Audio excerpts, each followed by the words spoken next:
성경 말씀을 봉독하겠습니다. 고린도전서 1장입니다. 1장 10절부터 17절까지를 봉독. 형제들아, 내가 우리 주 예수 그리스도의 이름으로 너희를 권하노니 다 같은 말을 하고 너희 가운데 분쟁이 없이 같은 마음과 같은 뜻으로 온전히 합하라. 내 형제들아, 근로의 지편으로서 너희에게 대한 말이 내게 들리니 곧 너희 가운데 분쟁이 있다는 것이라. 이는 다름이 아니라 너희가 각각 이르되 나는 바울에게, 나는 아볼로에게, 나는 게바에게, 나는 그리스도에게 속한 자라 하는 것이니 그리스도께서 어찌 나뉘었느뇨? 바울이 너를 위하여 십자가에 못 박혔으며 바울의 이름으로 너희가 세례 받았느뇨? 그리스보와 가이오 외에 너희 중에 아무에게도 내가 세례 주지 아니한 것을 감사하노니 이는 아무도 나의 이름으로 세례를 받았다 말하지 못하게 하려 함이라. 또한 내가 스데마나 집 사람에게 세례를 주었고 그 외에 다른 아무에게도 세례를 주었는지 알지 못하노라.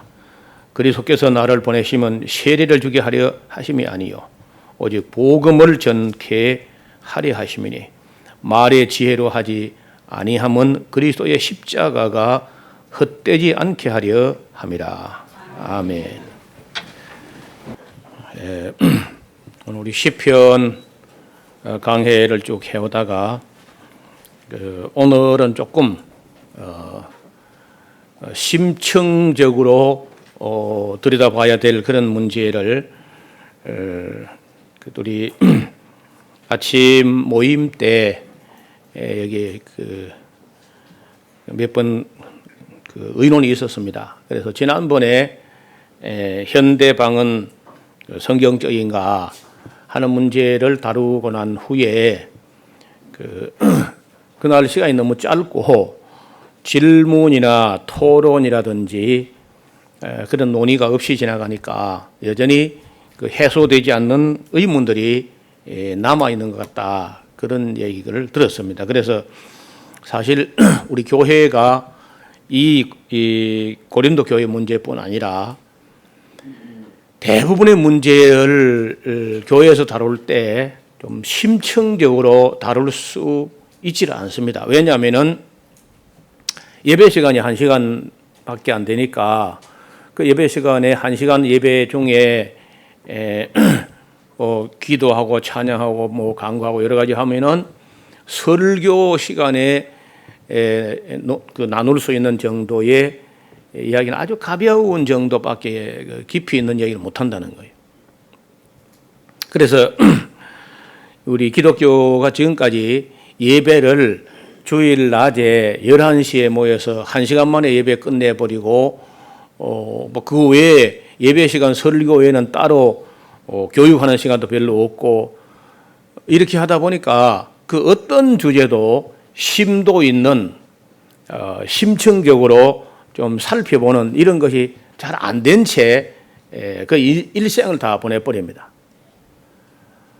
교육을 한다 해도 되게 피상적이고 어느 극히 작은 주제를 조금 겉핥기 하다가 끝내버리고 이렇게 일생을 다 보내니까 전 우리 기독교가 깊이 있게 제대로 인식한 주제가 없다는 거예요.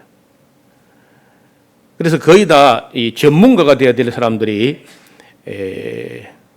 아주 아마추어 수준도 안 되게 아는 게 없고 모르는 게 없고 그죠? 이렇게 된다는 거예요. 믿는 것도 아니고 안 믿는 것도 아니고 아는 게 없고 모르는 것도 아니고 이렇게 전부 다 깊이 있게 살필 수 있는 그런 제도가 없다는 거죠. 그래서 오늘 우리가 이 고린도 교회 문제를 사실은 지금부터 해가지고 밥 먹는 시간 외에 그냥 저녁 시간까지 계속 연결하면 참 좋겠는데 또 계획된 시간들이 있으니까 낮 예배 때 잠깐 말씀드리고 그리고 점심 먹고 또 계획된 그 회의 같은 것 빨리빨리 마치고 3시부터 혹은 5시, 6시까지 좀 더 깊이 있게 좀 다루고 그리고 또 만약에 다 해결이 안 되면은 다음 주 한 번 더 연장하더라도 이 고린도 문제만큼은 좀 심도 있게 다룰 필요가 있다 하는 생각을 가지고 있습니다. 그 외에도 우리가 이제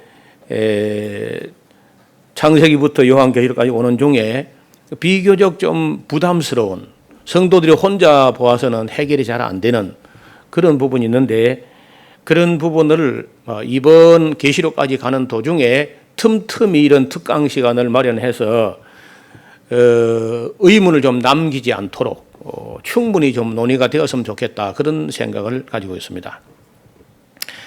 여러분 우리 교회 이름을 지을 때 우리는 그 샤론 교회라 성경에는 그 샤론이라는 이름은 있고 그 용어가 있고 지명이 있지만은 성경에는 샤론 교회는 없어요. 그래요. 그래서 우리 제가 샤론 평야를 참 좋아하고 또 이름이 그 샤론이라는 평지라는 그 양치는 다윗의 목장이 있던 그 땅이 참 아름다워서 우리 교회 이름은 샤론 교회를 했는데 혹시 여러분 고린도 교회라고 이름 짓는 교회 봤어요? 서울에 고린도 교회 있습니까? 어디? 서울도 없고 미국도 없고 아무 데 없을 겁니다. 왜 없느냐? 고린도 교회가 그렇게 본받을 만한 교회가 아니기 때문에 그래요. 갈라디아 교회 뭐 봤어요? 온 세계 돌아도 갈라디아 교회 없을 겁니다. 왜냐하면 고린도 교회, 갈라디아 교회는 다 말썽 많은 교회에 본받을 것이라고는 거의 없는 교회, 그런 교회거든요. 그래서 대개 이제 그 성경에 나오는 교회 이름을 본따서 교회 이름을 지을 때 제일 많은 게 뭐 같아요? 예, 안디옥 교회 또 그렇지. 그 칭찬받은 교회거든요. 그리고 이제 빌라델피아 교회라는 교회가 있어요. 미국 같은 데 가면 동네 이름을 빌라델피아라 하는 것도 있고 빌라델피아 교회 이런 좋은 이름은 그 교회 이름이 그 성경에서 좀 칭찬받을 만하고 본받을 만하고 좋은 교회로 소문나고 이런 교회는 혹 그 이름을 본따 따라 짓지만은 고린도 교회라는 이름은 제가 고린도에 있는 고린도 교회 말고는 세상에 없다고 봐요. 왜냐하면 별로 본받을 게 없는 교회거든요. 그래서 우리가 성경을 볼 때 그 고정관념이라든지 어떤 편견이 있는데 그게 뭐냐면은 성경에 있는 건 무조건 다 좋은 것일 거다. 성경에 있는 교회가 나쁜 교회가 있을 리가 있나? 그건 잘못된 인식입니다. 성경이 참 가치가 있는 거는요. 잘한 것은 잘한 것으로 그렇게 칭찬하고 또 이렇게 드러내서 보여주고 이렇게 하는 것이고 아주 잘못된 교회도 감추지 않았다는 겁니다. 그래서 사람이 좋은 교회만 보고 배우는 것이 아니라 잘못된 것도 보고 배울 수 있는데 그걸 잘못된 걸 따라해서 배우는 것이 아니라 잘못된 것을 보고 우리는 이렇게 하면 안 되겠다는 감개가 되어서 그게 교훈이 된다는 거죠. 그래서 그 성경에 잘하던 교회, 잘못하는 교회 이걸 다 보여주고 있습니다. 아시다시피 라오디게아 교회 누가 그 따라가겠습니까? 차지도 않고 덥지도 않고 뜨뜻미지가 않은 교회 칭찬이라고는 하나도 없는 교회이기 때문에 아무도 교회 이름을 지을 때 라오디게아 교회 이렇게 안 진다는 거예요. 사대 교회 칭찬이라고는 한마디도 없는 살았다는 이름이 있으나 실상은 죽은 교회로다. 그러니까 누가 그 사대 교회 이름을 짓겠습니까? 이런 것처럼 고린도 교회도 세상 아무도 고린도 교회 본받을 게라고는 하나도 없는 교회이기 때문에 그 고린도 교회라는 이름을 짓지 않습니다. 그런데 그 고린도 교회 하는 것 중에 우리가 따라 할 수 있는 거 아무것도 없는데도 불구하고 고린도 교회가 하는 걸 꼭 따라서 미친 듯이 따라하는 게 있는데 그게 방언이라는 거예요. 그래서 지난번에 그 방언 문제를 그래도 한 3시간 넘어 이야기했는데도 사람들이 납득이 다 안 됐다는 거죠. 질문하고 싶은데 그날 우리가 질문하는 시간을 안 줬더니 그래요. 지난번 에스라하우스 포럼 때는 질문하고 토론하는 시간을 줬더니요. 2시간 반 정도 강의했는데 질문하고 토론하는 시간이 10시간이 이어졌어요. 굉장히 활발하게. 그래서 이게 딴 데서도 질문하고 토론해야 되지만은 우리 교회 안에서 이게 질문하고 대답하고 하는 게 반드시 필요하다. 그런 생각을 느끼게 됐습니다. 그래서 지금부터 오후 3시까지 하나님 말씀을 들어가면서 내가 이거는 꼭 오늘 토론 질문 시간에 꼭 질문해 봐야 되겠다. 그런 것은 지금부터 이제 메모를 해 두시고, 또 지난번 우리가 에스라 포럼 때는 중계 방송 하지 않았던 것 같습니다. 그래서 우리 전국에 있는 7구역 인터넷 예배를 드리는 분들은 그때 질문 토론에 참여를 못 했습니다. 오늘은 지금 이제 낮 예배 이게 중계가 되고 있기 때문에 우리 7구역 가족들, 인터넷 예배 드리는 분들, 그다음에 8구역 가족들, 글로벌 구역, 온 세계 어디서든지 지금 이 예배 드리고 강의 듣고 있는 분들은 질문을 해서 에스라서 홈페이지 질문방에 올리시든지 아니면 누구 전화로 할까요? 우리 방송실 누구 전화로 문자 메시지를 보내든지 해가지고 질문하시면은 그 질문도 받아 접수해가지고 할 수 있는 데까지 대답을 드리도록 하겠습니다. 만약에 제가 오늘 답을 못 드릴 정도로 문제가 어려우면은 한 주간 더 연구해가지고 또 그 질문에 대한 대답을 홈페이지에 올려놓을 수도 있습니다. 그래서 여러분 신앙생활 하면서 모르는 거, 궁금한 거, 따지고 싶은 거 참지 마세요, 그다. 우리 한국에서는 가만히 있으란 말이 유행이라 그러는데 절대 가만히 있지 말고 따지고 질문한다 그런 것보다도 몰라서 질문한 거는 얼마든지 할 수 있어야 됩니다, 교회가. 그래서 이 고린도 교회 문제를 너무 조급하게 생각하지 않고 좀 다루어 갈 것인데, 아시는 대로 고린도 교회라는 교회는 지정학적으로 하면은 지중해 한복판에 있는 그 발칸반도 펠레폰네소스라고 하는 그 목에 딱 위치해 가지고 사람의 왕래와 무역과 교류가 굉장히 빈번한 그런 곳에 있었습니다. 그 당시에 로마가 이 온 그 세상을 통치할 때 지중해 판도 전체를 로마가 정복했을 때 그 한 가운데 노른자이와 같은 곳이 바로 이 이탈리아였습니다. 그리스. 그래서 당시에 그 군사 정치력으로서는 로마가 다 지배했지만은 문화와 언어로서는요 헬라어가 온 세계에 공용화되었습니다. 헬라어가 이 고린도 언어가 고린도 아테네 그 헬라어가 온 세계에 공용화될 만큼 그 정도로 주목받는 것이고, 고린도라고 하는 것은 그만큼 중요한 곳이고, 로마가 이 그리스 남부 지역을 다시 말하면 아테네, 고린도, 스파르타 이 지역 전체를 아카이아라고 이름을 짓는데 로마 행정구역 아카이아입니다. 아카이아 수도가 바로 아테네가 아니고 고린도였어요. 그래서 고린도 쪽이 로마에서 그 접근성이 좋기 때문에 아테네로 돌아가려면 이 말레아 곳이라는 곳을 이게 돌아가는데 그쪽이 너무 해로가 복잡하기 때문에 고린도에다가 그 총독청을 두고 있었습니다. 그래서 그만큼 고린도가 주목받는 그런 도시였고, 그 사도 바울이 2차 전도 여행 때에 마지막 그 기착점을 아테네로 정하지 않고 그 아카이아 지역의 수도였던 고린도에 선교 기착점을 정한 걸 보더라도 그만큼 고린도가 주목받는 중요한 도시였다는 거예요.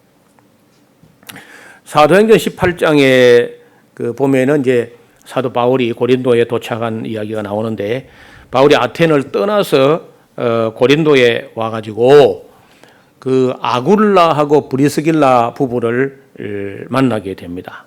이 사람들은 유대인이면서 터키 중북부 폰투스라는 곳에서 났다가 로마에 가서 무역을 하다가 네로 황제 아버지 클라우디우스가 유대인 추방령을 내릴 때에 그때 쫓겨나 가지고 이제 고린도로 와 가지고 바울을 만난 얘기가 18장에 나옵니다. 그리고 바울과 함께 기술이 같아가지고 업이 같아서 함께 동역을 하는데 그 고급 장막, 부자 귀족 왕족들의 이동식 별장 같은 그런 장막을 만드는 기술을 가지고 있었다고 합니다. 그리고 바울은 안식일마다 유대인 회당에 들어가서 강론을 했다 하는데, 지금 이제 우리가 하는 것처럼 이 설교를 그때는 강론, 이렇게 강론한다 하는데, 그 유대인들의 회당이라는 곳은 그 회당장이 있고 또 거기에 가면 요런 의자가 있어요. 요런 의자가 옆에 이렇게 있는데 모세의 자리라 하는 자리가 있습니다. 의자가 하나 있어요. 모세의 자리라는 것은 모세와 같이 하나님 말씀을 가르칠 강사가 오면은 그 자리에 앉아 있다가 그 회당장의 사회를 따라서 형제여 우리 회중에게 강론할 말씀이 있느냐 해가지고 이제 강사로 좋은 학자가 온다든지, 여행하다가 그 회당에 온 사람 중에 아주 유명한 인사가 오면은 그 모세 자리에 앉았다가 강론을 듣고 하는데, 바울은 이거 대단한 학자니까 유다인 회당에 가서 안식일마다 강론을 했다는 거예요. 그 헬라인들에게도 있고 유대인도 있는데 거기서 이제 강론을 했어도 그때까지 처음에는 예수님 이야기를 안 했던 것 같습니다. 예수님 이야기부터 덜컹 꺼내면 바로 반대가 일어나는 것을 많이 봤기 때문에 일단 구약 성경 이야기를 쭉 이렇게 바울이 했을 거예요. 그러다가 이제 18장 5절에 보면요, 그때쯤에 데살로니가하고 베레아 쪽에 남겨두고 왔던 그 실라하고 디모데가 뒤따라서 후속으로 고린도에 도착한 겁니다. 그럼 바울이 이제 조금 힘을 얻은 거죠. 예를 들어서 바울도 혼자 고립돼서는 일을 못했는데 아굴라 브리스길라 부부가 합류됐고, 그다음에 실로아노하고 디모데가 오고 하니까 그래도 뭐 자기까지 하면 한 5명 정도 이렇게 되니까 힘을 얻는 거예요. 이 힘을 얻어서 18장 사도행전 18장 5절에 보면요, 실라와 디모데가 마게도냐에서 내려오니까 바울이 하나님 말씀에 붙잡혀 이런 말도 어려운 말이긴 한데, 그냥 내가 하고 싶다고 뭐 말을 하고 이럴 수도 있지만은, 사람이 하나님 말씀을 전할 때는요, 하나님 말씀에 붙잡혀야, 다시 말하면 내가 하나님 말씀을 붙잡은 것이 아니라 하나님 말씀이 나를 붙잡아야 하나님 말씀을 전할 수 있다는 거예요. 그래서 바울이 혼자 고립되어 있고 할 때는 바울도 위축되어서 당당하게 이 복음의 진리를 이야기하지 못했지만은, 누군가가 맞습니다, 아멘 할 사람이 하나 내놓은 거요. 디모데하고 실로아노가. 그러니까 이제 바울이 하나님 말씀을 붙잡혀 유대인에게 드디어 예수님이란 분이 그리스도라고 밝히고 증거했다. 자, 예수님이 그리스도시다 하는 것은 우리는 지금 너무 당연한 것이어서 그게 무슨 대수냐 하지만은 그 당시로서는 청천벽력 같은 얘기입니다. 예수님을 그리스도라고, 예수님이 바로 메시아라고 이렇게 이제 밝히고 증거하게 되면은 두 가지 반응이 나옵니다. 그걸 받아들여 가지고 믿음을 가진 사람이 생기고, 그걸 딱 반대하면서 대적한 사람이 나오고, 당연히 그렇게 됩니다. 제가 지금도 어떤 성경에서 그동안 갈고 닦고 준비하고 연구하고 살피고 정리된 것을 가지고 쉽게 제가 어디 해프게 이야기를 잘 안 하는 편입니다. 저도 꼭 해야 될 필요가 있다 할 때 그런 얘기를 하게 되면은 또 반응이 딱 두 가지가 나와요. 그걸 받아들여가지고 달게 받아들여가지고 수용하는 사람이 있는가 하면은 딱 그저 반대하면서 영원히 다시 안 볼 사람처럼 이렇게 하는 사람이 있다는 거예요. 그 중에 하나도 이 방언 문제도 해당돼요.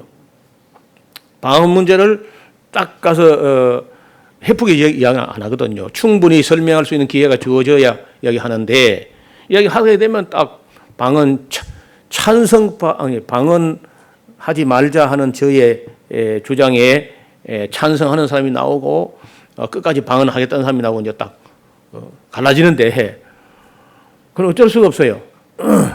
우리 교회는 조금 다르긴 하지만은 그래도 우리 교회도 제가 뭐 잘은 모르지만은 지금까지 방언하신 분이 있을 거거든요. 아직도 있을 것 같고 내 생각에. 그래서 좀 잘 들어봐야 돼요. 진짜 이거는 깊이 생각해야 돼요. 저는 36년 이상을 방언을 살펴보는 중에 그동안에는 방언에 대해서 좀 부정적이다는 정도로만 생각해 왔지 심층적으로 이렇게 살피고 그렇게 잘 못했어요. 하도 방언하는 사람들이 열매가 좋지 않아서 늘 부정적으로 생각해 왔지만은 본격적으로 제가 살펴서 이런 끝장을 내야 되겠다 하는 결심을 한 건 그 2, 3년밖에 안 됩니다. 한 3년, 4년? 그때부터는 우리가 지금 이 시편까지 왔는데 지금 우리 창세기 그러니까 다시 말해 우리 사롱교회에서 그 대하설교 제2기 시작할 그 무렵쯤에 내가 이 신약 고린도전서 강의할 때쯤 가면은 이건 완전히 정리해서 정말 끝장을 내야 되겠다 그런 생각을 하면서 준비를 해왔습니다. 지금 이제 하도 제 주변에 이런 방언 문제 때문에 심각하게 영적인 병을 앓는 사람이 너무 많아서 지금 신약까지 가지기 전에 지금 땡겨서 지금부터 이야기해가지고 이제 고린도전서까지 가면은 상당한 시간 여러분 공부할 수 있는 시간이 있잖아요. 그래서 좀 더 후회 없이 정리하기 위해서 미리 좀 이야기를 땡겨서 말씀을 드려놓는 겁니다. 어떻든 딱 예수가 그리스도라고 밝히고 증거하니까 6절에 보면요. 그 사도행전 18장 6절에 저희가 바로 대적하여 회방하거늘. 이런 바울이 예수는 그리스도라고 밝히고 증거한 거는요.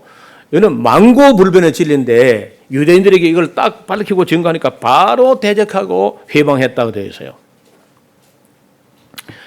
하거늘 바울이 옷을 떨어가로되 너희 피가 너희 머리로 돌아갈 것이요 나는 깨끗하니라.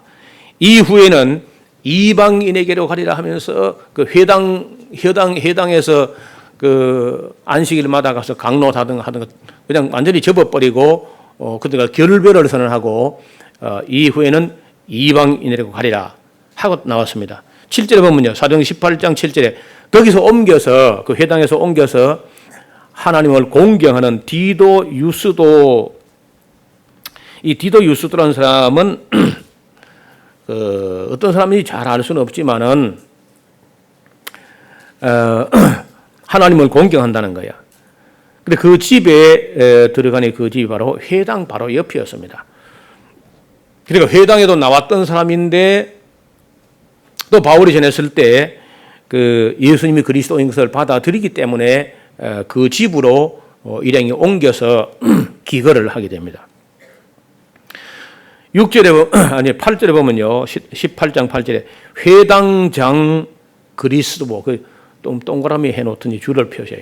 이 사람 좀 우리가 주목할 만한 분인데 회당장 그리스도가 온 집으로 더불어 주를 믿으며 수다한 고린도 사람도 듣고 믿어 세례를 받더라. 그래서 이 그리스도가 고린도에서 제일 먼저 세례 받은 사람입니다. 시험에 나올 수도 있습니다. 고린도에서 제일 먼저 세례 받은 사람 누구뇨? 하면 주관식으로 그 그리스도라는 사람이었다. 그리스도.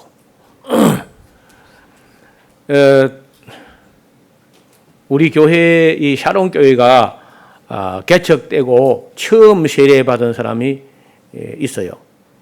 그러니까 우리 교회 첫 열매 같은 전혀 믿지도 않는 데서 예수님 믿어가지고 세례 받은 분이 있습니다. 지금 그분이 우리 교회를 떠나서 아들 따라서 저 북쪽으로 올라가셨는데 그 첫 열매라는 게 있다는 겁니다. 어느 곳 지역에서 일할 때 첫 열매 자기 사역의 첫 열매, 그 개척교회, 그 교회의 첫 열매 이런 게 있는데 그리스도야말로 그런 사람이었어요. 그리고 그리스도로 더불어 주를 믿으며 온 집으로 더불어 주를 믿으며 수다한 고린도 사람도 듣고 믿어 세례를 받더라. 많지는 않는데, 그리고 이제 뭐 가이오라는 사람이라든지 스데바나라든지 뭐 총 세례 받은 사람이 한 10명쯤 될는지 모르겠습니다. 정확하지는 않습니다. 어떻든 고린도 사람까지도 믿어가지고 세례 받았습니다. 그때 18장 9절에 밤에 주께서 환상 가운데 바울에게 말씀하시되 두려워하지 말며 잠잠하지 말고 말을 해라. 그것은 지금 일이 어느 정도 정착되어 가는 것 같은데, 그러니까 회당에서 옮겨서 이제 본격적으로 예수를 그리스도로 믿는 사람들의 교회를 개척하는 터전이 마련되는 거죠. 그런데도 여전히 바울이 아마 불안해하고 두려워했던 것 같습니다. 왜냐하면 그 고린도라는 곳이 굉장히 거칠은 도시예요. 항구 도시고 무역 도시고 뭐 도박꾼, 사기꾼, 어중이, 떠중이, 깡패, 조폭, 뭐 뱃사람, 뭐 별의별 사람들이 와서 모여드는 곳이기 때문에 그 고린도라고 하면은 별로 그 인상이 안 좋은 그런 도시입니다. 그런 곳에 가서 일을 하면서 바울이 상당히 위축되어 있었고 유대인들이 대적하고 해병하는 일이 벌써 얼마 전에 있었지 않습니까? 그런 저런 걸 해가지고 많이 바울이 위축되어 있었는데 주님께서 나타나셔가지고 환상 가운데 두려워하지 말며, 왜 두려워하지 말며 하냐? 두려워하니까. 두려워했다는 거예요. 그리고 고린도전서를 읽어보면요, 내가 너희 가운데 할 때 심히 두렵고 떨어너라 그런 말이 있어요. 바울이 고린도 교회 개척할 때 그 심히 두렵고 떨었다는 말을 합니다. 그만큼 바울이 솔직한 것 같아. 뭘 또 두렵고 떨었다 그런 말 또 하겠나, 그렇죠? 그래서 저도요, 이 마산에서 교회 개척할 때 두렵고 떨어서 제가요. 왜냐하면 마산이거든. 되게 이 해변가에 뭐 항구 이런 데 가면요, 사람들이 좀 거칠어요. 그리고 억세고, 이런 마산하면 좀 겁난 데 아닌가요? 보통 뭐 부마 사태 뭐 하면 확 뒤집어지는 세상이 막. 목포 뭐 군산에 뭐 용파리 뭐 이런 다 전부 다 항구 근방에서 나오는 사람 전부 다. 그래서 이 바울이 고린도에서 심히 두렵고 떨었다. 두려워하지 말며 잠잠하지 말고. 왜 잠잠하지 말고 그래요? 좀 잠잠하고 있거든. 지금 말 안 하고 너무 소극적으로 일하는 것 같아. 하나님께서 볼 때, 주님께서 볼 때. 또 말하라 그러죠. 왜 말하라 그래요? 말 안 하고 있으니까. 사람이 겁을 먹고 마음이 좀 위축되고 하면요, 말이 잘 나오지 않습니다. 그래서 저는 우리 교회가 다른 거는 몰라도 좀 말하는 것도 좀 우리가 부드럽게 말하는 것도 배워야 되지만은 자꾸 남의 말을 막아버리거나 좀 그리 안 했으면 좋겠어요. 마음 놓고 말할 수 있는 교회. 물론 말하는 중에 뭐 함부로 말하면 안 되지만은 바울이 고린도에서 두려워하고 잠잠하고 말도 안 하고 그렇게 있는 거 조금 예수님 볼 때 좀 더 열심히 했으면, 좀 더 적극적으로 했으면 하는 바람이 있었단 말이죠. 10절 보세요. 내가 너와 함께 있음에 아무 사람도 너를 대적하여 해롭게 할 자가 없음이니 이는 이 성중에 내 백성이 많음이라.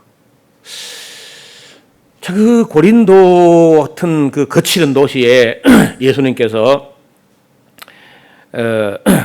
내가 너와 함께 있다 하는 것과 아무 사람도 너를 대적하여 해롭게 할 자가 없을 것이다. 해롭게 할 자가 없을 것이고 대적하고 뭐 그렇게 할 사람 없다.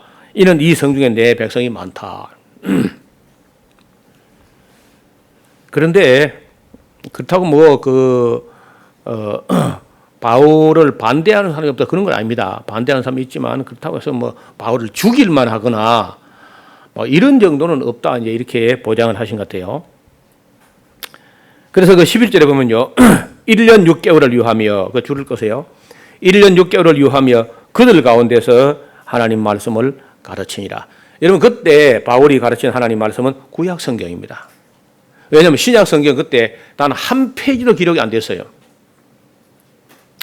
구약 성경만 가지고 예수님이 그리스도라는 사실을 밝히고 증거하고 하는 것을 바울이 하는 일입니다. 구약 성경만 가지고. 그래서 저는 이렇게 생각합니다. 오늘날 우리 신약 시대에 살고 있는 우리 사역자, 목회자들도 신약 성경 안 가지고 일단은 구약 성경만 가지고도 예수님을 밝히고 증거할 수 있어야 돼요. 예수님이 그리스도인 것을. 그리고 신약 문서를 딱 갖다 대면 바로 딱 맞잖아. 이 정도 돼야 됩니다. 구약 성경을 가지고 예수님이 그리스도인 걸 증거하면서 그리고 신약을 갖다 대면요. 그 뭐 금상첨화가 되죠. 구약을 하나도 모르면서 신약에 있는 것만 가지고 이렇게 얘기하면 힘이 없어요. 이게 구약에 오랫동안 여러 가지 모형과 여러 가지 이 예언과 여러 군데서 여러 모양으로 예언된 것이 예수님께 딱 맞아떨어지는 걸 보여주는 그런 걸 정리한 문서가 신약 문서거든요. 그래서 제대로 하려면 구약 성경을 가지고 예수님을 증거할 수 있어야 진짜 사역자 되는 거예요. 바울이 그렇게 했거든요. 자, 그런데 거기 보면요. 12절에 18장 12절에 갈리오라는 사람은 그 아가야 총독, 그러니까 로마 행정구역 아카이아는 그리스 아테네 그리고 스파르타 지역까지 포함한 발칸반도 남쪽 전체를 묶어서 아카이아라는데 아카이아 총독이 되어서 왔습니다. 이 갈리오는 세네카라는 철학자의 형제가 아니라 그래요. 형인지 동생인지 모르지만은 여기 세네카라는 네로 황제의 스승이죠. 그 스승의 형제가 아닌데 갈리오가 아주 인품이 출중하고 명총독으로, 그래서 이 명총독 정도 되는 갈리오쯤 되니까 아가야 총독으로 오는 겁니다. 아가야 총독은 그 로마에서 가장 가까운 지역입니다. 로마가 정복한 나라 중에 헬라 나라의 제일 중요한 곳 그 아카야 총독이다 하는 대단한 위치입니다.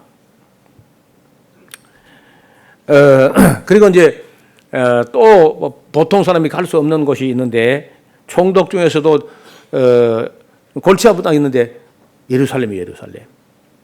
예루살렘 그 유대 총독이라고 하는 자리는요, 그 아무나 못 하는 거예요. 그만큼 그 총독으로 다스리기 어려운 것이 이 예루살렘에 있는 가이사라에 있는 유대 총독이라든지 여기 지금 그 아카야 지역 총독하면 다 알아주는 곳인 자리가, 그런데 총독되었을 때 유대인이 일찍 일어나서, 그 유대인들은 이제 유대교를 믿는 유대인들이죠.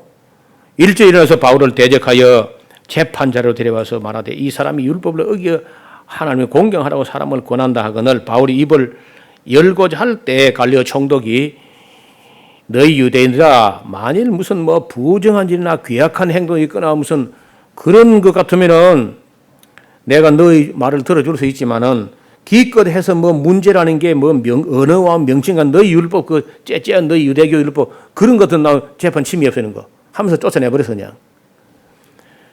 그래서 16절 저희를 재판들에서 쫓아내니 모든 사람이 그 모든 유대인들이 회당장 소수데네를 잡아 재판자리 앞에서 때리되 갈리오가 상관치 않았다. 그 줄을 꺼서 회당장 소수데네. 지난번 해당장 누구였죠? 예? 그리스보는 어때요? 바울을 따라서 예수 믿어버렸죠. 근데 그 다음 후속으로 그 유대인 회당의 회당장이 누가 된가요? 소수데네가 됐는데 이 소수데네를 뭘 잘못했는지 모르지만 소수데네 유대인들이 막 때리는 거예요. 그런데 이보세요. 좀 이따 보면은 이 소수데네가 그것을 얻어맞고 얼마나 억울했던지 유대인들이 얻어맞고는 그 유대교를 배반하고 바울이 믿은 예수님을 따라 믿어가지고 그 고린도에서 도망을 왔어요. 도망을 가가지고 어디 있느냐? 에베소에 일하고 있는 바울에게로 건너온 겁니다. 이 소스데네도. 그래서 그 고린도전서 1장을 보면은 그 편지를 쓸 때 바울이 편지를 쓰지만은 바울과 소스데네 연명으로 편지를 쓰고 있어요. 이때 이 소스데네가 예수를 믿어가지고 그 얻어맞을 때 내가 알아봤어 그래. 얼마나 속이 상했던지 유대교를 딱 때려치우고 바로 사도 바울이 있는 에베소로 건너가가지고 고린도전서 쓸 때 고린도인들에게 편지 쓸 때 그 소스데네하고 바울이 연명으로 발신자 이름에 소스데네가 나온다는 거예요. 이 말을 하려고 이제 여기까지 온 겁니다. 그 고린도전서 공부할 배경으로 이 회당장 그리스보, 회당장 소스데네 이런 사람들이 전부 다 이 고린도에 있던 유대인들인데 회당장급이야. 이런 사람들이 바울의 그 학자됨의 그 성실함과 그 진실함과 그 학문성과 이런 걸 인정했다는 거죠. 여러분 회당장쯤 되면은 그래도 사람 보는 안목도 있어야 되고 학문적으로도 수준급 돼야 회당장 되는 거거든요. 그런데 이 사람들이 벌써 그리스보, 소스데네 이런 사람들 눈에 사도 바울이 전하는 복음이라는 것은 보통 이야기가 아니다 하는 걸 인식을 했다는 얘기죠. 자, 그러면은 고린도에 있는 유대교 사람들이 바울이 예수님이 그리스도라고 밝히 증명했을 때 대적하고 해방했던 사람들이고 또 회당장 그리스보를 뺏겼고 회당장 소스데네까지도 뺏겼다는 겁니다. 그리고 바울을 갈리오가 총독되었을 때 바울을 참소해가지고 고발해가지고 어떻게 처치하려고 했던 사람들이 고린도의 유대인들이. 그러니까 지금 무슨 얘기를 하냐면 고린도라는 바탕 속에 고린도의 정치적, 지리적, 문화적, 역사적 배경을 조금 정리하고 그리고 이제 그 관계, 유대인들과 그 바울과 고린도 교회의 관계를 조금 설명해야만 납득이 된다는 얘기죠. 자, 그까지만 이제 하고 다시 고린도전서 첫머리로 가보겠습니다. 고린도전서 1장을 한번 봅시다. 하나님의 뜻을 따라 그리스도 예수의 사도로 부르심을 입은 바울과 및 형제 소스데네 이제 이해가 되죠? 이 소스데네가 고린도에서 회당장로 있다가 그때 얻어맞고 상당히 막 속이 상해가지고 이놈 동네 못 살겠다 하면서 에베소로 건너와서 바울과 합류가 됐다는 겁니다.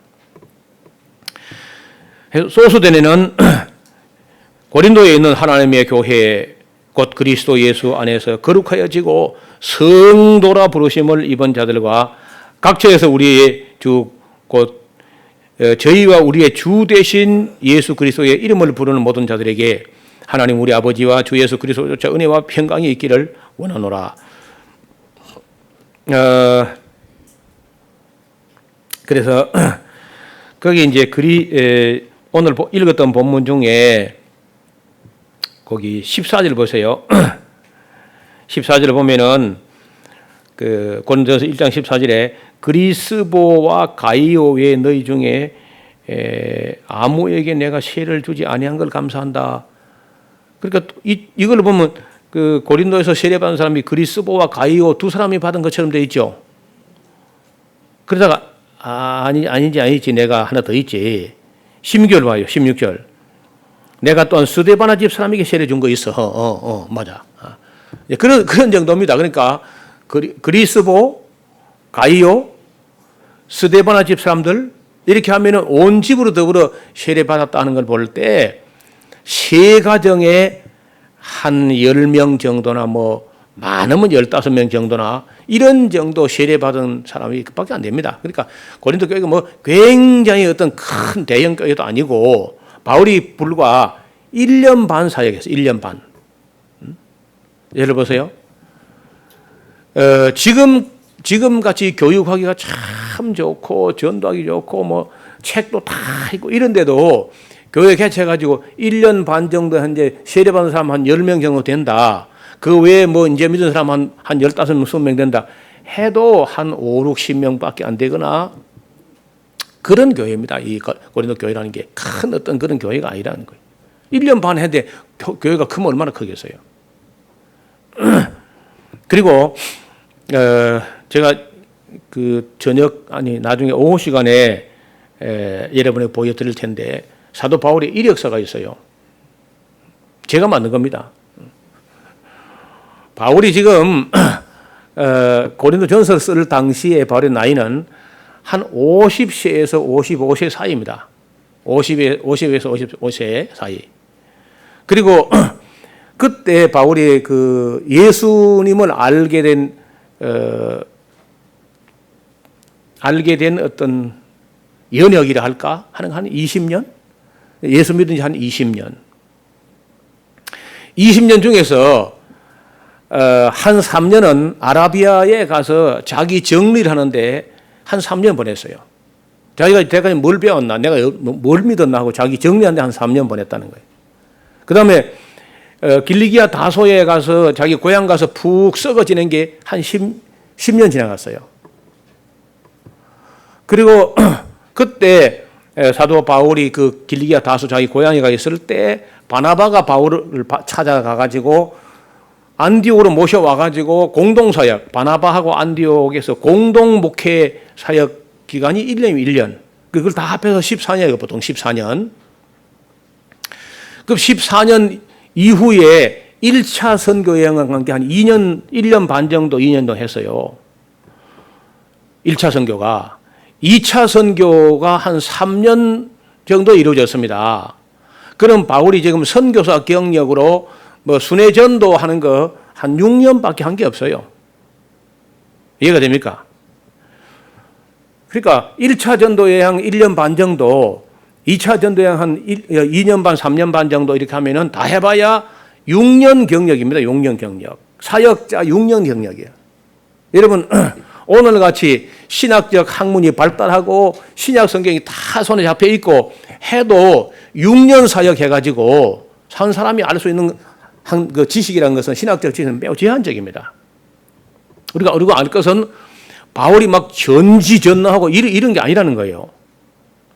워낙 사람이 성실하고 학문적으로 그런 정직하고 또 열정적이고 이런 사람일 뿐이지 대단한 무슨 베테랑 그런 것도 아니라는 거예요. 그리고 신약 문서는 바울이 데살로니가 전서 후서를 기록하기 전까지는 단 한 페이지도 기록된 게 없어요. 가진 게. 그러니까 구약 성경도 우리처럼 39권을 사도 바울이 다 가지고 있었다고 보지 않습니다. 구약 성경은 모르겠어요. 헬라로 된 그 70인역 정도라든지 뭐 이런 걸 어느 정도 갖고 있었는지 모르지만은 사도 바울이 아무리 공부했다 손쳐도 나이 그 가말리엘 문화에서 한 30살까지 공부했다 손쳐도 그 지식이라는 것은 그게 한 사람이 얼마 지식을 가지 못해요. 그래서 선교사 경력 6년째 정도이고 정상적으로 개척한 교회에 해봤자 글쎄요. 갈라디아에서 가서 회당에 가서 순회하면서 그저 복음을 전한 거 외에 안디옥에서 공동사역 뭐 바나바하고 공동사역 1년 정도 한 거, 그 1차 전도여행 한번 한 거, 2차 전도여행 할 때 겨우 고린도 교회 한 개 개척했습니다. 정식으로 1년 반. 그 외에 빌립보라든지 그냥 지나간 것이고 뭐 오래 머물지도 않았고 몇 가정교회 하나 만들어 놓은 그런 정도고 데살로니가 교회 새 안식일밖에 있은 게 없어요. 새 안식일. 새 안식일에 어떻게 복음을 전했는데 그 교회가 됐다니까 다행인데 뭐 굉장한 목회한 게 아닙니다. 단 고린도 교회에서 처음으로 1년 반씩이나 머무는 그래 목회 그는 선교사이면서 그래도 어느 정도 목회라 할 수 있을 정도로 좀 차분하게 1년 반 가르친 겁니다. 1년 반.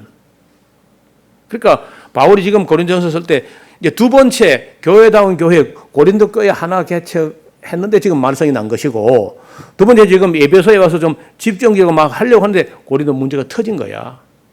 그러면 그때 바울이 자기가 제대로 뭐 어디 한 곳에서 교회 같은 교회를 탄탄하게 만들어 본 그런 경력도 아직은 없고 겨우 고린도 교회 1년 반 한 게 지금 말썽 부렸는데 말썽이 10가지나.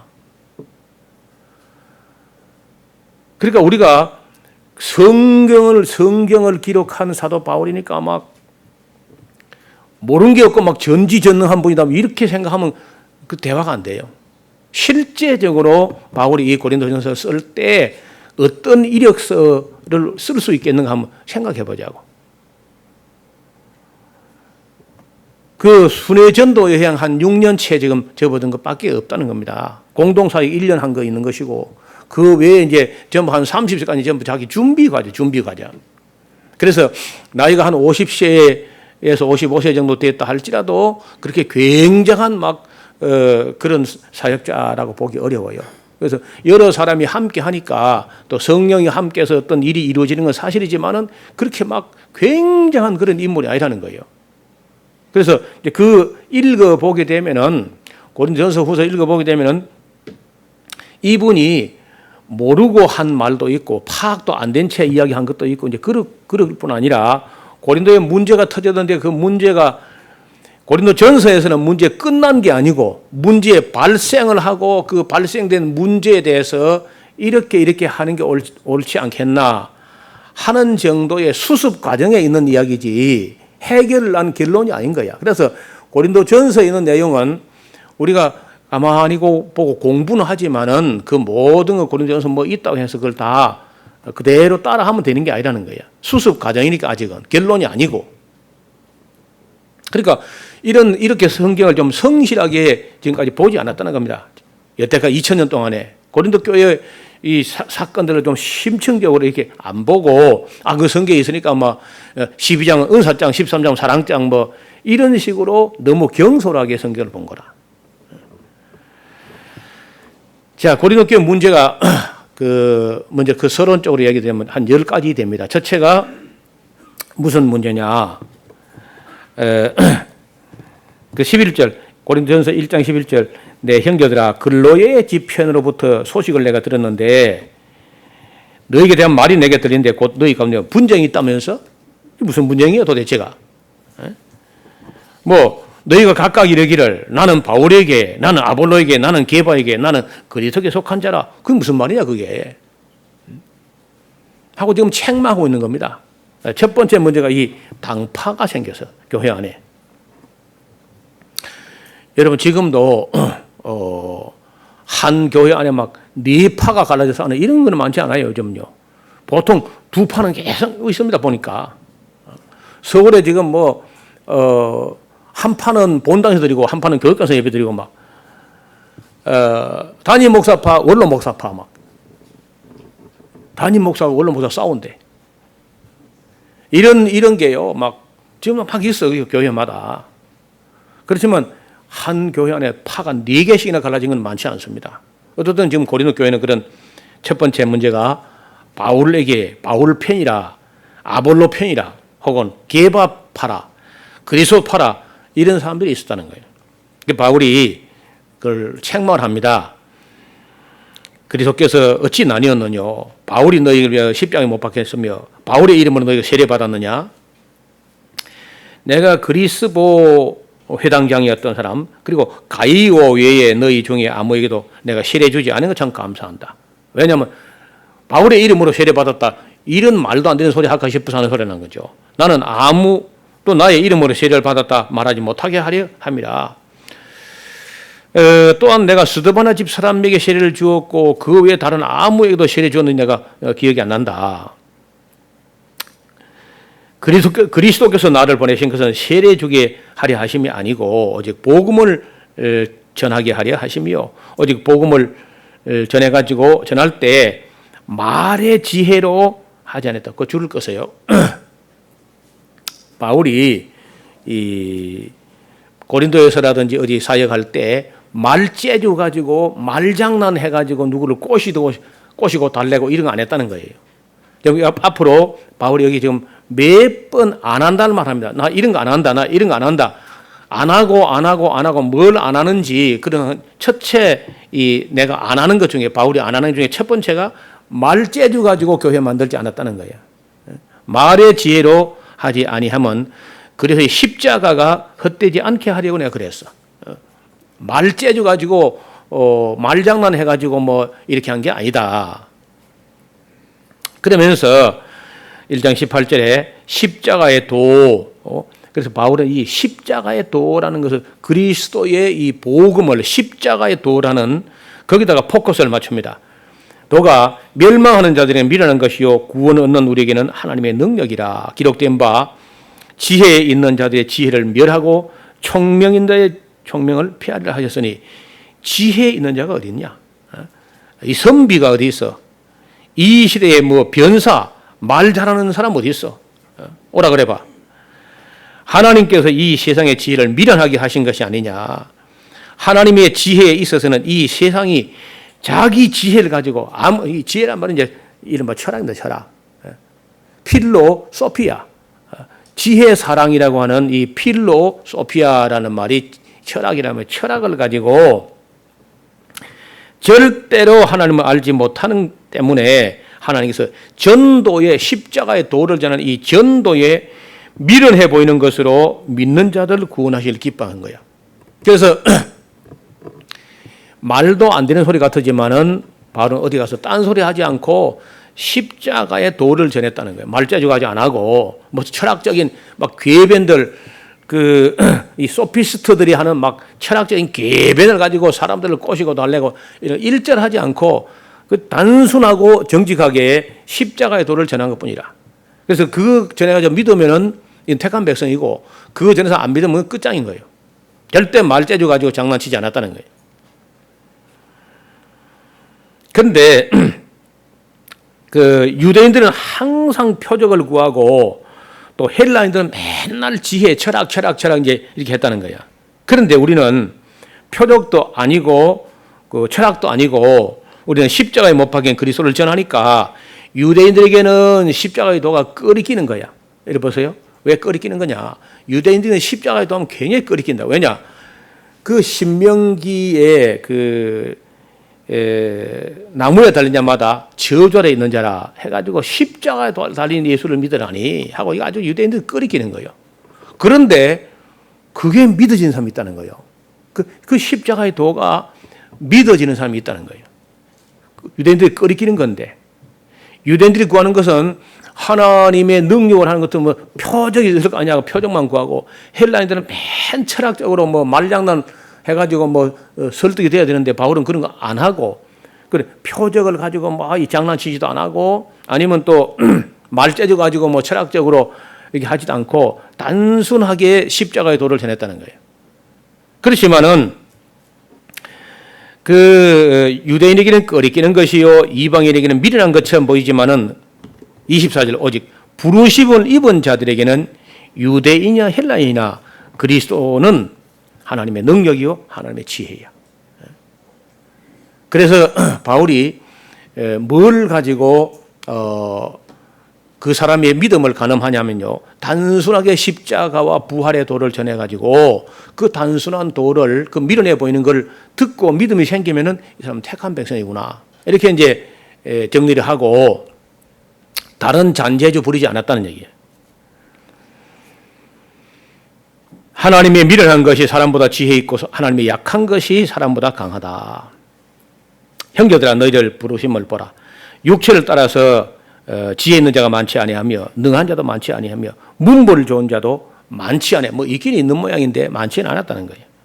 그래서 이 맨 처음에 바울이 고린도 교회 문제 중에 첫 번째 다루는 문제가 이 당파 분파 문제입니다. 두 번째 다루는 문제는 어디 나오냐면요. 그 5장을 보시면은 두 번째 문제가 나오는데 그것은 어떤 페류나가 있어. 페류나.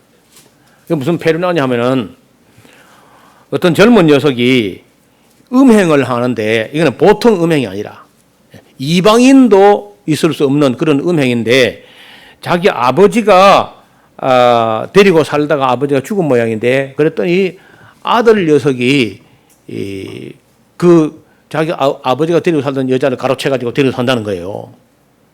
이런 거는 이방인 세계도 없는 일이다. 어떻게 이 교회 다니는 사람이 이런 말도 안 되는 짓을 하느냐 하고 이 페류나 문제를 다루고 있습니다. 그래서 그 5장 4절을 보면 주 예수의 이름으로 내가 너희가 내 영과 함께 모여서 우리 주 예수 그리스도의 능력으로 이런 그 페류나를 사단에게 내어 주었으니 이는 육신은 멸하고 영은 주 예수의 날에 구원 얻게 하려 함이라.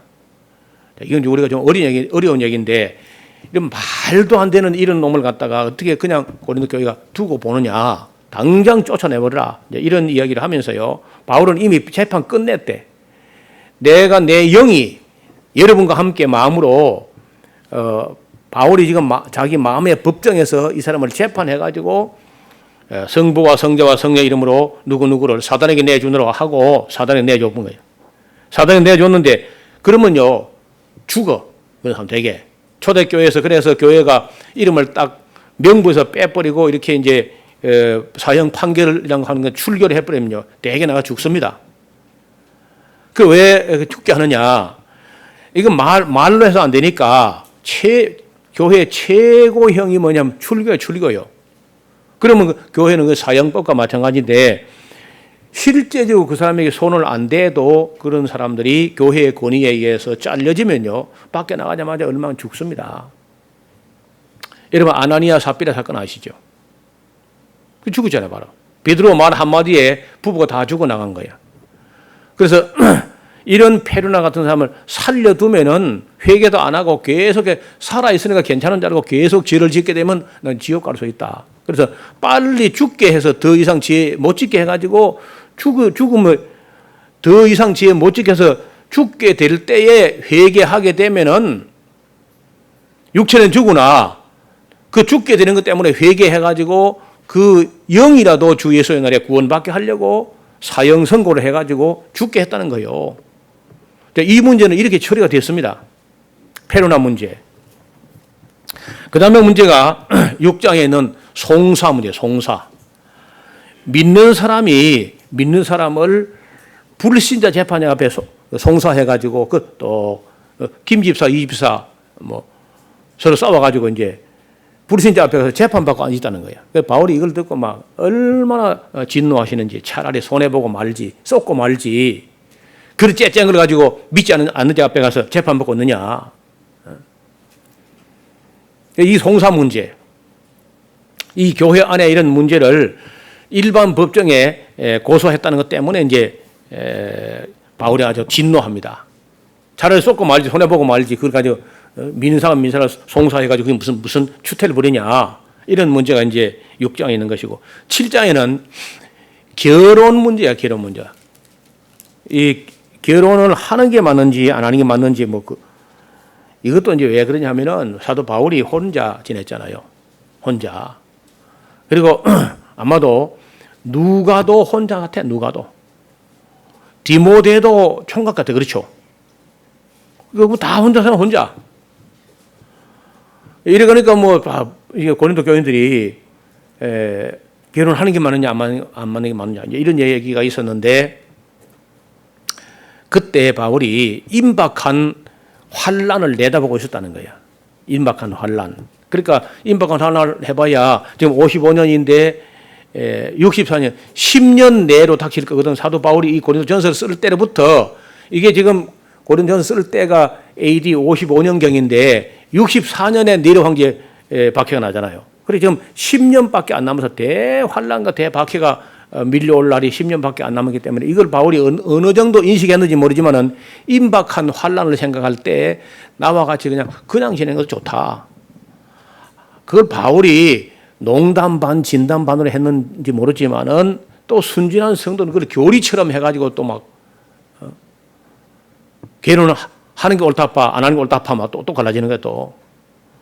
제가 가끔 나는 지나간 말처럼 했는데 여러분끼리 막 싸우는 거 보니까 그 교리로 할 필요 없는 건데 그거는. 이게 어떻든 결혼 문제가 그것 때문에 문제가 됐다는 거예요. 그 7장이 그렇고요. 이 7장 그 이야기 전부 결혼 문제입니다. 8장에는 우상에게 제물로 드려졌던 고기가 그 신전에서 다 소비가 안 돼가지고 그것이 시장으로 유통되는 루트가 있어요. 그걸 취급하는 우상에게 제물로 바쳤던 제물을 갖다가 내다 파는 시장의 루트가 있는데 그걸 성도 중에 누가 그걸 사다 먹었답니다. 그걸 가지고 또 말썽이 난 거야. 그 바울이 그냥 시장에 파는 거는 묻지 말고 그냥 그걸 따지냐 자꾸 따지기를 하는 그렇게 이제 해결이 된 것이고요. 9장에는 그 바울을 반대파 중에 어떤 사람들이 사도 바울 하지만 그는 자칭 사도지 진짜 사도가 아니란다. 뭐 프리랜서래, 프리랜서. 열두 제자들도 안 왔대는데 뭐 그러면서 이제 바울이 사도가 아니라고 이제 하는 바람에 바울이 또 막 그 양보 못 하죠. 그다음에 이제 10장에는 뭐 불평했던 문제 그런 것이고 11장에 가면은 여자들이 예배 시간에 머리에 수건도 안 쓰고 와서 예배를 드린다는 거야. 그리고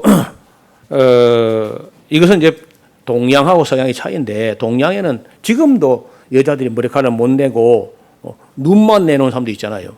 머리카락을 다 이게 성적으로 생각하기 때문에 못 내놓고 이제 헬라인들은 진작부터 머리카락 다 내놓고 있어. 이걸 이제 바울이 용납하면 안 되는 거죠. 그래서 적어도 집에서야 뭐 너희 알아서 하든지 뭐든지 말든지 교회 왔을 때 예배하고 기도할 때는 머리에 수건을 써라. 그 여자들이 다 머리카락을 너무 그래 섹시하게 이렇게 다니니까 남자들이 다 시험 나오고 천사도 시험 나갔다 야고. 제발 그 예배 시간에 머리에 수건을 쓰라 이제 이렇게 하는 얘기죠. 그리고 성찬식 문제. 성찬식도 우리처럼 이게 뭐 카스테라 요만큼 떼고 뭐 포도주 또 뺑아리 눈물만큼 이래 하는 게 아니라 진짜 우리 교회 예배 마치고 점심 먹듯이 애찬을 나눕니다.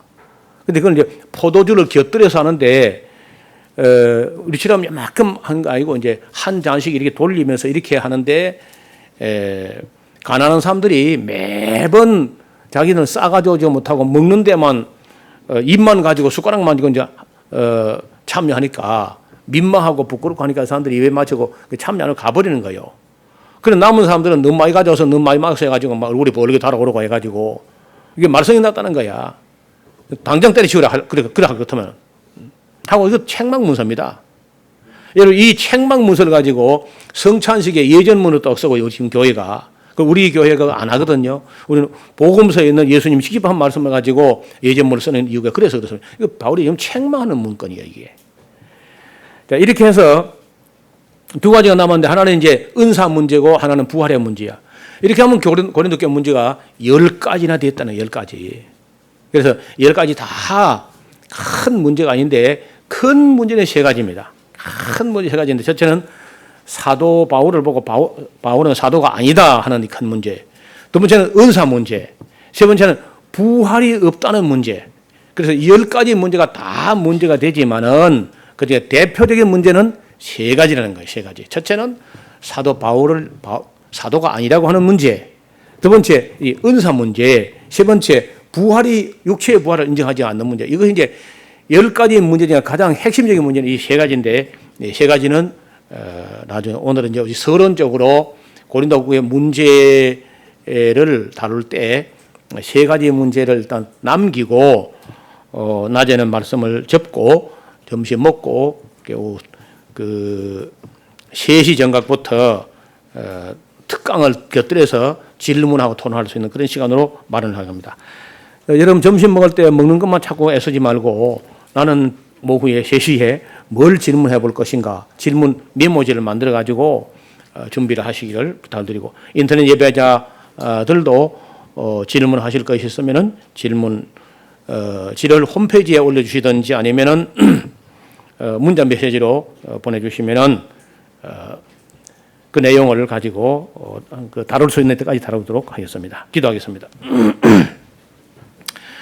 하나님 아버지, 하나님께서 자기 백성이 많다고 해서 사도 바울의 걸음을 고린도로 인도하셨고 그래서 교회가 개척됐지만은 바울에게 배운 지 불과 1년 반밖에 되지 않기 때문에 기초 교육이 많이 미흡했고 또 신약 성경에 한 페이지도 기록되지 않았을 때 그들이 혼란에 빠지게 됐는데 이 모든 문제의 그 시종이 어떻게 교정되고 어떻게 시정되고 어떻게 수습되었는지 살펴서 우리가 잘 된 것은 우리가 본받기를 바라고 잘못됐던 것은 우리 마음에 감개가 되어서 그런 악을 되풀이하지 않는 지혜로운 백성들이 되게 하여 주시옵소서. 하나님 말씀 심도 있게 참 사실 파악을 제대로 하는 그런 성실한 하나님의 사람들이 되게 하여 주옵소서. 예수님 이름으로 기도하옵나이다. 아멘.